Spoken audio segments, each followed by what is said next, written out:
নমস্কার, আমি শুভময় রায় আর তোমরা দেখছো আমার YouTube channel physics by Shubhamoy Roy. 2024 উচ্চ মাধ্যমিকের ফিজিক্সের মোস্ট ইম্পর্টেন্ট এমসিকিউ সিরিজ আমরা শুরু করেছি এবং আজ হচ্ছে তার 6 নাম্বার ক্লাস। এই ষষ্ঠ বা 6 নাম্বার ক্লাসে আমরা 2019 উচ্চ মাধ্যমিকের ফিজিক্সের আসা মোস্ট ইম্পর্টেন্ট এমসিকিউগুলো নিয়ে ডিসকাস করব এবং সলিউশন করে তোমাদের বোর্ডে দেখাবো। তোমরা খাতা এবং কলম নিয়ে বসে পড়ো। যারা আমার প্রিভিয়াস ক্লাসগুলো দেখোনি তাদের জন্য ডেসক্রিপশন বক্সের লিঙ্ক দেওয়া থাকলেও তোমরা দেখে নাও এবং তার সঙ্গে ফিজিক্সের টপিক ওয়াইজ আমি তোমাদের সাজেশন ভিডিও অলরেডি দিয়েছি, তার প্লেলিস্ট লিঙ্ক আমি ডেসক্রিপশন বক্সে দিয়ে রাখছি। তোমরা চটজল দেখে নাও এবং প্রিপারেশনটা তোমাদের টপ লেভেলের করে নাও। তো চলো শুরু করছি আজকের ক্লাস। দেখো, প্রথম কোশ্চেন বলছে তড়িৎ বিভবের মাত্রা অর্থাৎ ইলেকট্রিক পোটেনশিয়ালের মাত্রা। আমরা জানি কার্য W = Q × V। কিউ হচ্ছে এখানে চার্জ আর ভি হচ্ছে পোটেনশিয়াল। তো ভি = হবে W/Q। এবার দেখো তাহলে ভি এর মাত্রা ইজিক্যাল টু কি হবে, ডাব্লুর মাত্রা বাই কিউ এর মাত্রা। ডাব্লু মানে কার্য, কার্য মানে কি বল ইন্টু সরণ। তাহলে বলের মাত্রা ml/2 আর সরণ হয় এল, আর কিউ হয় আইটি, কিউ হয় আইটি, বাট এখানে এ আছে তাই আমরা আই এর জায়গায় এ নেব। ওকে, কারেন্টের মাত্রা আই হয় বাট এখানে এ কিন্তু এরা নিচ্ছে মানে ব্যবহার করছে। তো দেখো কি হয়ে যাবে তাহলে ব্যাপারটা, তো এটা হয়ে যাবে ml² 8 ইনভার্স t⁻⁻ হয়ে যাবে -3। তো দেখো কোন অপশনটা মিলছে, তাহলে ml²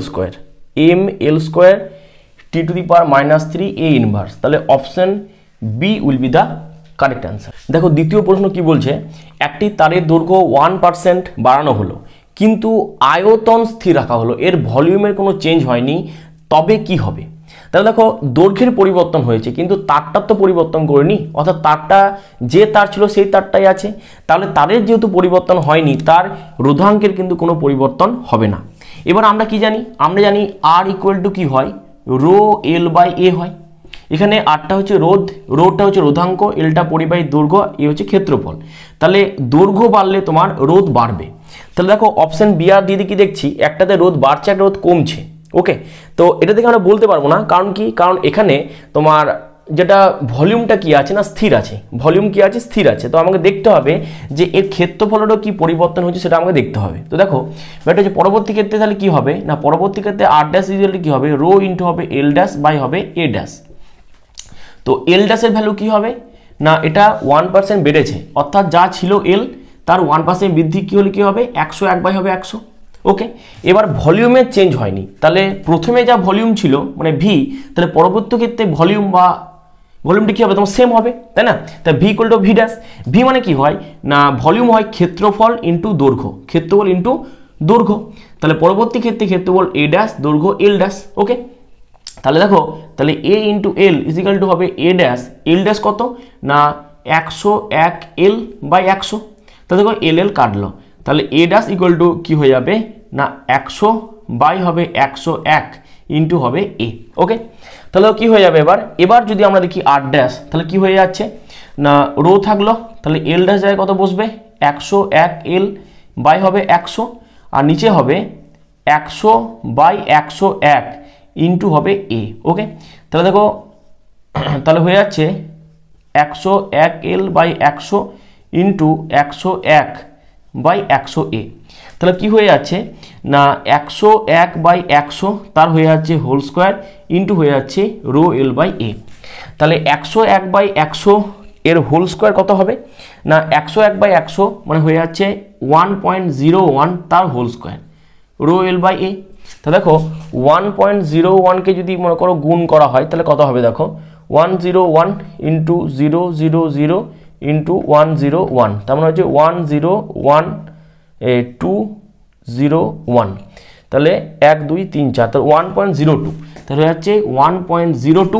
এ বলো রোয়েল বাই এ মানে কি, রোয়েল বাই এ মানে হচ্ছে আর, তাহলে ইন্টু হলো আর, অর্থাৎ নতুন যে আমরা রোধ পেলাম আর ড্যাশ সেটা হলো 1.02 আর। তাহলে রোধের বাড়লো না কমলো, তাহলে কি হবে না R dash minus R by R into হবে 100।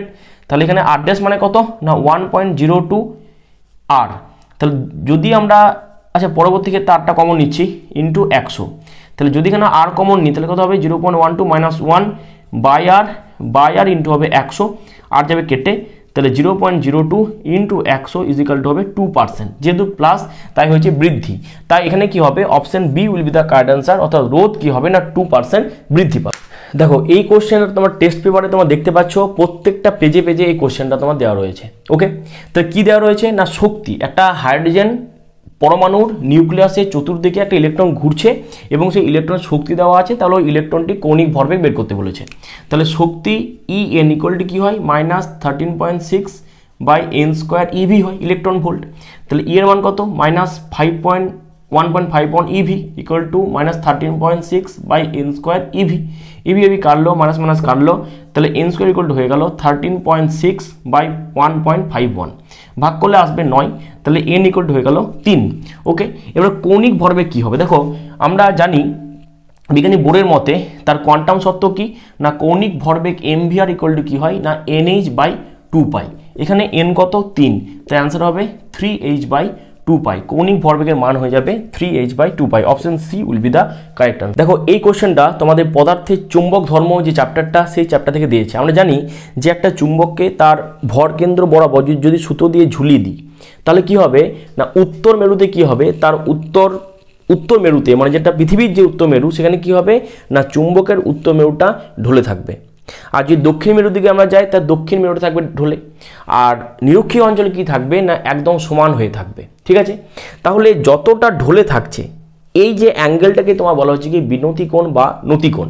তো ব্যাপারটা কি হচ্ছে না পৃথিবীর ক্ষেত্রে যদি আমরা দেখি তো পৃথিবীর ক্ষেত্রে পৃথিবীর এটা হচ্ছে নর্থ পোল, এটা হচ্ছে সাউথ পোল, কিন্তু পৃথিবীর যে চৌম্বক ক্ষেত্র সেই চৌম্বক ক্ষেত্রের নর্থ পোল এবং সাউথ পোল যদি আমরা দেখি তার নর্থ পোল একটু তোমার পশ্চিম দিকে থাকে আর সাউথ পোলটা একটু পূর্ব দিক হয়ে থাকে। ওকে, তাহলে তার মানে যদি চুম্বকটাকে যদি ঝুলিয়ে দেওয়া হয় এবং সেটা যদি নর্থ পোলে থাকে তাহলে কি হবে তার নর্থ পোলটা ঝুঁকে থাকবে কি না যেটা চুম্বক যে উত্তর মেরু সেই উত্তর মেরুর দিকে।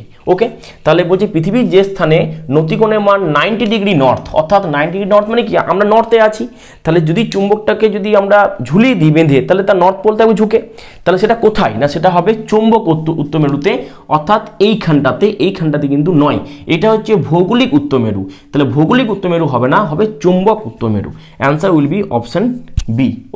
এই কোশ্চেনটা তোমাদের এসি কারেন্ট থেকে দিয়েছে, একটা কারেন্টের সমীকরণ দেওয়া আছে এবং সেখান থেকে কারেন্টের আরএমএস মানটা বলেছে বের করতে। তো আই আরএমএস মনে রাখবে কারেন্টের আরএমএস মান কি হয় না তার ম্যাক্সিমাম মান বাই হয় √2। তো এখান থেকে কি করে এর ম্যাক্সিমাম মান আমরা পাবো, দেখো I0 ইজিক্যাল টু হয়ে যাবে √ওভার এই যে এইগুলোর স্কোয়ার নিতে হবে, তো 3² প্লাস নিতে হবে 4² দিয়ে তার বর্গমূল করে দিলেই হয়ে যাবে, তাহলে এটা হয়ে গেল 9 + 16 ইকুয়াল টু হলো 25 ইজিক্যাল টু 5, তাই অ্যান্সার উইল বি 5 বাই √2, তাহলে অ্যান্সার হয়ে যাবে অপশন ডি। দেখো নেক্সট কোশ্চেন কি বলছে, বলছে যে একটি উভত্তল লেন্স, উভত্তল বলতে বাই কনভেক্স লেন্স, বায়ু মাধ্যমে যার মিউ হচ্ছে 1, বায়ু মাধ্যম মানে বায়ুতে যার মিউ হচ্ছে 1 সেখানে তোমার কি অভিসারী মানে কি কনভার্জেন্ট। ওকে, অর্থাৎ একটা বাই কনভেক্স লেন্স বায়ু মাধ্যমে কনভেক্স লেন্সের মতোই বিহেভ করছে, কিন্তু জল মাধ্যমে জলের পরিসংখ্যান 1.33 সেখানে সেটা অপসারী নাই, অর্থাৎ সেটা একটা অবতল লেন্সের নাই বা একটা কনকেভ লেন্সের মতো কি করছে বিহেভ করছে, তবে লেন্সের পরিসংখ্যান বা রিফ্র্যাক্টিভ ইন্ডেক্স কত হবে। তো ব্যাপারটা হচ্ছে কি না মনে রাখবে একটা কনভেক্স লেন্সের মতোই বিহেভ করবে যে মাধ্যমটাতে সেই মাধ্যমের প্রতিসরাঙ্ক হবে লেন্সের যা প্রতিসরাঙ্ক তার থেকে কম, অর্থাৎ এখানে দেখতে পাচ্ছি যে মিউ এল হবে কি বায়ুর থেকে হবে বেশি, অর্থাৎ মিউ এল এর মানটা হবে বায়ুর থেকে বেশি, কিন্তু যে মাধ্যমে একটা উত্তল লেন্স অবতল লেন্সের মতো বিহেভ করবে মনে রাখবে সেই মাধ্যমটা প্রতিসরাঙ্ক হবে লেন্সের পরিসরাঙ্ক থেকেও বেশি, অর্থাৎ লেন্সের যে পরিসরাঙ্ক তার থেকে যদি কম হয় মানে লেন্সের পরিসরাঙ্কটা কি হয় না যে মাধ্যমের মধ্যে সেটা আছে তার থেকে যদি তার পরিসরাঙ্ক কম হয় তখন উত্তল লেন্সটা অবতল লেন্সের মতো বিহেভ করবে, অর্থাৎ মিউএলটা কত হবে না লেস দেন হবে 1.33 জিনিসটা বুঝতে পারলে। তাহলে উত্তর কি হবে, তো উত্তর এও হবে না, বিও হবে না, সিও হবে না, তো option D will be the correct answer. দেখো পরবর্তী প্রশ্ন, যে প্রক্রিয়া দ্বারা বাহক তরঙ্গের বিস্তার সংকেত তরঙ্গের তাৎক্ষণিক বিস্তারের সঙ্গে সমানুপাতিক করা হয় তাকে বলা হয় বিস্তার মডুলেশন। টেস্ট পেপারে এই কোশ্চেনটা বারংবার ঘুরে ফিরে আসছে, মনে রাখবে বিস্তার মডুলেশন অ্যান্সার হবে। দেখো কি বলছে প্রশ্নটাই, দুটি আহিত কণার মধ্যে দূরত্ব ডি হলে এদের মধ্যে বিকর্ষণ বল হয় 9 নিউটন। যদি দূরত্ব বেড়ে 3D হয় তাহলে বিকর্ষণ বল কত হবে? তাহলে বলো আকর্ষণ বা বিকর্ষণ বলের সাথে দূরত্বের সম্পর্ক কি? না এফ বেড়ে যায় 1/r²। ওকে, তাহলে ধরো যদি আমরা করি F2 বাই করি F1, তাহলে হবে কি R1 বাই হবে R2 তার হোল স্কোয়ার, কারণ ব্যস্তানুপাতিক বলে। ঠিক আছে, তাহলে এবার দেখো এই যে R1 এর মান কত স্মল ডি, R2 এর মান কত 3D, তার হোল স্কোয়ার, ডিডি গেল কেটে। তাহলে F2 থাকলো উপরে, F1 এর মান কত না 9 নিউটন ইকুয়াল টু হলো 1/3 স্কোয়ার ইজ ইকুয়াল টু হলো 1/9। তাহলে F2 ভ্যালু তাহলে কত হয়ে গেল না 1/9 ইন্টু 9 নিউটন ইকুয়াল টু হয়ে গেল 1 নিউটন। ওকে, এই হচ্ছে ব্যাপার। তাহলে অ্যান্সার উইল বি অপশন এ। দেখো এই অঙ্কটা হুইস্টন ব্রিজের অঙ্ক, এবং হুইস্টন ব্রিজটা আমাকে দেখতে হবে সাম্যাবস্থায় আছে কিনা। যদি সাম্যাবস্থায় থাকে তাহলে গ্যালভানোমিটারের মধ্যে কোনো কারেন্ট প্রবাহ হবে না। দেখো তাহলে এটা হচ্ছে পি, এখানে হচ্ছে এটা পি, এটা হচ্ছে কিউ, এটা হচ্ছে কিউ, এটা হচ্ছে আর, এটা হচ্ছে কি এস। তাহলে আমরা প্রথমে পি বাই কিউ করে দেখব কত হচ্ছে 6/3 ইকুয়াল টু হচ্ছে 2। তারপর আমরা করে দেখব আর বাই এস 12/6 তার মানে 2, অর্থাৎ এখানে কি হয়ে যাচ্ছে P by Q equal to হয়ে যাচ্ছে আর বাই এস, অর্থাৎ এখানে এটা সাম্যাবস্থায় আছে। তাহলে গ্যালভানোমিটারের মধ্য দিয়ে কোনো কারেন্ট কিন্তু ফ্লো করবে না, কারণ সেক্ষেত্রে বি এবং ডি বিন্দুতে ভোল্টেজের মানটা হবে সেম, ভোল্টেজে কোনো পার্থক্য থাকবে না। তার answer will be option D. দেখো পরবর্তী প্রশ্ন বলছে একটি অর্ধবৃত্তাকার তলের কেন্দ্রবিন্দুতে প্লাস কিউ চার্জ রাখা আছে, তল দ্বারা অতিক্রান্ত তড়িৎ ফ্লাক্স সমান কত হবে? দেখো ব্যাপারটা হচ্ছে যদি এটা অর্ধবৃত্ত না হয়ে যদি পূর্ণবৃত্ত হতো আর মাঝে যদি একটা চার্জ থাকতো তাহলে ফ্লাক্স কত হতো না গস থিওরেম অনুযায়ী ফ্লাক্সের মান হতো কিউ বাই এপসাইলন নট। এবার যেহেতু এটা অর্ধবৃত্তকার, এটা হবে ইন্টু হবে হাফ, অর্ধেক কত হবে কিউ বাই 2 এপসাইলন নট। তাহলে answer will be option B. দেখো এই প্রশ্নটা তোমাদের তড়িৎ চুম্বকত্ব বা ইলেকট্রোম্যাগনেটিজম থেকে দিয়েছে। বলছে কোনো সুষম চৌম্বক ক্ষেত্রের মধ্যে সম ভরবেগ বিশিষ্ট একটি আলফা কণা এবং একটা প্রোটন কণা প্রবেশ করলে উভয়ের বৃত্তাকার পথে বেরিয়ে গেল, তাহলে তাদের বৃত্তাকার পথে ব্যাসার্ধের অনুপাত কি হবে? দেখো ব্যাপারটা হচ্ছে যখন ম্যাগনেটিক ফিল্ডের মধ্যে চার্জ পার্টিকেল বৃত্তাকার পথে ঘোরে, তার মানে কি ওই চার্জ পার্টিকেলটা ম্যাগনেটিক ফিল্ডের মধ্যে লম্বভাবে অর্থাৎ 90 ডিগ্রি কোণে 90 ডিগ্রি কোণে কি করেছে না ম্যাগনেটিক ফিল্ডের মধ্যে প্রবেশ করেছে। এবার ব্যাপারটা কি, তাহলে এক্ষেত্রে যখন সেই বৃত্তাকার পথে ঘুরবে তখন বৃত্তাকার পথে ঘোরার জন্য যে অভিকেন্দ্র বলের দরকার সেটা কে দেবে না চৌম্বক বল। তাহলে এক্ষেত্রে ক্রিয়াশীল যে চৌম্বক বল অর্থাৎ কিউভিবি সেটা কি হবে না বৃত্তাকার পথে ঘোরার জন্য তোমার অভিকেন্দ্র বল বা সেন্টিপিটাল ফোর্স দেবে mv²/r। তাই একটা ভি যাবে কেটে, তাহলে কিউবি ইজ ইকাল টু হবে mv/r। তাহলে বৃত্তাকার পথে ব্যাসার্ধ r ইকুয়াল টু কি হবে mv বাই হবে কিউবি। এবার দেখো কি বলছে না সুষম চৌম্বক ক্ষেত্র, তাহলে এক্ষেত্রে ম্যাগনেটিক ফিল্ডটা কনস্ট্যান্ট এবং সম ভরবেগ এবং ভরবেগটাও কনস্ট্যান্ট। তাহলে আমরা বুঝতে পারছি যেখানে আর ভেরিয়াস হয়ে যাচ্ছে কি 1/q, অর্থাৎ চার্জের ওপর ডিপেন্ড করবে যে ব্যাসার্ধ কত হবে। তাহলে আর আলফা বাই যদি আমরা আর পি করি তাহলে কি হয়ে যাবে না এটা হয়ে যাবে কিউ পি বাই হয়ে যাবে কিউ আলফা। এবার মনে রাখবে যে একটা আলফা কণার চার্জ হয় প্রোটন কণার চার্জের দ্বিগুণ, তার মানে এটা হয়ে যাবে 2 ইন্টু আর আলফা। আচ্ছা তাহলে এটা হয়ে যাচ্ছে কিউপি ইজিক্যাল টু হয়ে গেল 2 ইন্টু কিউপি গেল কেটে ইজিক্যাল টু 1/2। তাহলে answer will be 1/2 option C.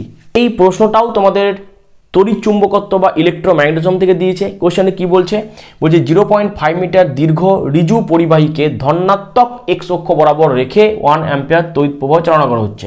তার মানে পরিবাহীটির দৈর্ঘ্য এল ভেক্টর ইকুয়াল টু আমরা বলতে পারি যে 0.5 এক্স অক্ষ বরাবর মানে কি আই ক্যাপ এত মিটার। ওকে, আচ্ছা আর কত কারেন্ট ফ্লো করছে না 1 অ্যাম্পিয়ার কারেন্ট ফ্লো করছে।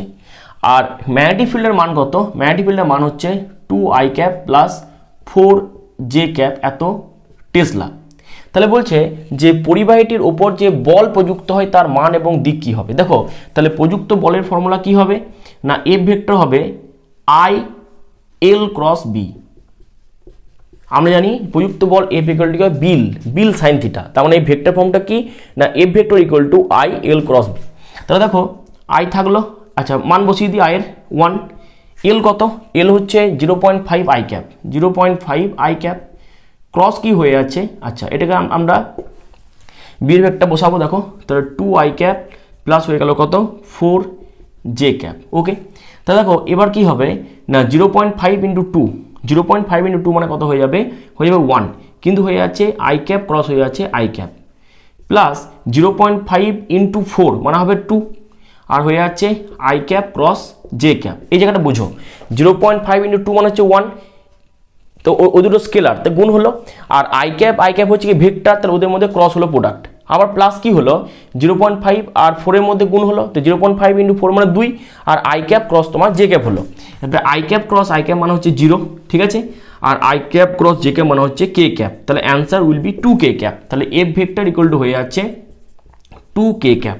তাহলে উত্তর কত হবে, তাহলে এফ ভেক্টরের মান কত হয়ে যাচ্ছে না 2 নিউটন। যদি আমরা দেখি যে এফ ভেক্টর মড, তাহলে কি হয়ে যাবে √2 স্কোয়ার, তার মানে 2ই হবে, আর এর দিক কি হবে না কে ক্যাপ মানে ধনাত্মক এক্স অক্ষ, তাহলে answer will be option A. Okay, এই প্রশ্নটা ব্যতিচার দিয়ে দিয়েছে এবং টেস্ট পেপারে বারংবার আসছে, তোমরা দেখতেই পাচ্ছ। তো 9:16 তীব্রতা সম্পন্ন দুটি তরঙ্গ ব্যতিচার সৃষ্টি করে, এটা কি ব্যতিচার থেকে দিয়েছে বা ইন্টারফারেন্স থেকে, ওই ব্যতিচার ঝালটির সর্বোচ্চ এবং সর্বনিম্ন তীব্রতার অনুপাত কত হবে। তাহলে দেখো I max by I minimum equal to কী হবে না √I1 প্লাস √I2 তার হোল স্কোয়ার, ম্যাক্সিমাম মানটা এটা হবে √I1 মাইনাস √I2 তার হোল স্কোয়ার। তাহলে দেখো আমরা ধরলাম যেখানে I1 ইকুয়াল টু হচ্ছে 9, I2 ইকুয়াল টু হচ্ছে 16, তাহলে এটা কত হয়ে যাবে, তাহলে √9 প্লাস √16 তার হোল স্কোয়ার বাই হবে কি √9 মাইনাস √16 তার হোল স্কোয়ার, তাহলে হচ্ছে 3 প্লাস 4 তার হোল স্কোয়ার, আর এখানে হচ্ছে 3 মাইনাস 4 তার হোল স্কোয়ার, তাহলে হয়ে যাচ্ছে 49/1। তাহলে অ্যান্সার উইল বি অপশন এ। শেষ প্রশ্ন, এবং শেষ প্রশ্নটি তোমাদের দিয়েছে সেমিকন্ডাক্টর ফিজিক্স থেকে বা অর্ধপরিবাহী থেকে। এখানে এটা হচ্ছে সার্কিটটা, বলছে যে V1 এর মানটা একবার 2 ভোল্ট থেকে 6 ভোল্ট করব, তাহলে যে প্রবাহমাত্রা বা কারেন্টের মানের কি পরিবর্তন হবে, এর মধ্যে যে কারেন্টটা ফ্লো করবে তার মানে কি পরিবর্তন হবে। দেখো যদি V1 এর মানটা করি 2 ভোল্ট, তাহলে কি হবে, তাহলে এটা হবে 2 ভোল্ট, তাহলে 2 ভোল্ট মানে কি, তাহলে এদিকে ভোল্টেজ হবে কম, এদিকে হবে ভোল্টেজ হবে বেশি। তা আমরা যে ব্যাটারির ক্ষেত্রে কি করি না, ব্যাটারির ক্ষেত্রে যার ভোল্টেজ বেশি তাকে আমরা প্লাস দিয়ে বোঝাই, আর যার ভোল্টেজ কম তাকে আমরা মাইনাস দিয়ে বোঝাই। অর্থাৎ প্লাস বলতে বোঝাই হাই ভোল্টেজ আর মাইনাস বলতে বোঝাই লো ভোল্টেজ। তো যখন V1টাকে 2 ভোল্ট করা হবে তাহলে এই সাইডটা থাকবে লো ভোল্টেজ, ওই সাইডে থাকবে হাই ভোল্টেজ।